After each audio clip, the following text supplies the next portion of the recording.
নমস্কাৰ। এই মুহূৰ্তত লৈ আহিছো অসমবাসী ৰাইজৰ কাৰণে সন্ধিয়াৰ কেইবাটাও বিগ ব্ৰেকিং নিউজ। আজি হৈছে 1 ফেব্ৰুৱাৰী। ৰাজ্যৰ কোটি কোটি জনসাধাৰণৰ বাবে আহি গ'ল ডাঙৰ খবৰ। জুবিন গাৰ্গৰ ঘটনাক লৈ অধিবক্তাৰ বৃহৎ মন্তব্য। জুবিন গাৰ্গৰ ঘটনা পৰিকল্পিত আছিল। বহাগ বিহুৰ পূৰ্বে লাখ লাখ অৰুণোদয় হিতাধিকাৰীয়ে লাভ কৰিব উপহাৰ। 20 ফেব্ৰুৱাৰীত লাভ কৰিব 8,000 কোটি টকা।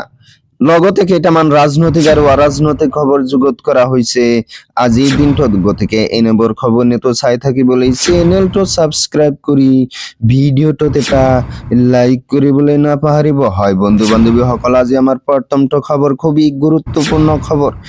লগতে অসমবাসী ৰাইজৰ কাৰণে এটা ডাঙৰ খবৰ। জুবিন গাৰ্গৰ ঘটনা সম্পূৰ্ণ পৰিকল্পিত আছিল। ষড়যন্ত্ৰমূলকভাৱে জুবিন গাৰ্গক হত্যা কৰা হৈছিল।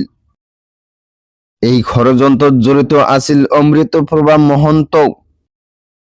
ষড়যন্ত্ৰত অভিযুক্ত হোৱাৰ বাবেই নাকচ কৰা হৈছে জামিন আবেদন।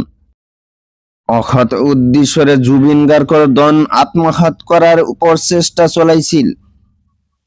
বিত্তীয় খেলিমেলিত অভিযুক্ত পৰেশ বৈশ্য আৰু নন্দেশ্বৰ বৰা। ধন আত্মসাতৰ বাবে মনে মনে আছিল দুই অভিযুক্ত। 13 ফেব্ৰুৱাৰীত হ'ব পৰৱৰ্তী শুনানি। বিশ্বাসঘাতকভাৱে জুবিন গাৰ্গক হত্যা কৰা হল। জ্যেষ্ঠ অধিবক্তা জিয়াউৰ কামাৰৰ মন্তব্য। তাৰ পিছত জনাই আছো আমাৰ দ্বিতীয়টো খবৰ, খুবই গুৰুত্বপূৰ্ণ খবৰ।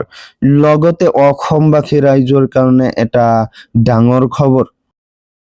20 ফেব্ৰুৱাৰীত লাখ লাখ মহিলাৰ একাউণ্টত সোমাব ধন। প্ৰতিগৰাকী মহিলাৰ একাউণ্টত সোমাব 8,000 কোটি টকা। বহাগ বিহুৰ উপহাৰ হিচাপে এই ধন দিব চৰকাৰে। নিৰ্বাচনৰ বাবে আগতীয়াকৈ এই ধন প্ৰদান কৰিব চৰকাৰে।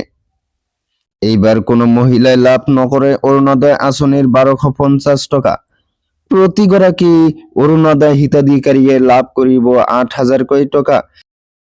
20 ফেব্ৰুৱাৰীত লাখ লাখ মহিলাৰ একাউণ্টত সোমাব ধন। প্ৰতিগৰাকী মহিলাৰ একাউণ্টত সোমাব 8,000 কোটি টকা। বহাগ বিহুৰ উপহাৰ হিচাপে এই ধন দিব চৰকাৰে। আৰু নিৰ্বাচনৰ বাবে আগতীয়াকৈ এই ধন প্ৰদান কৰিব চৰকাৰে।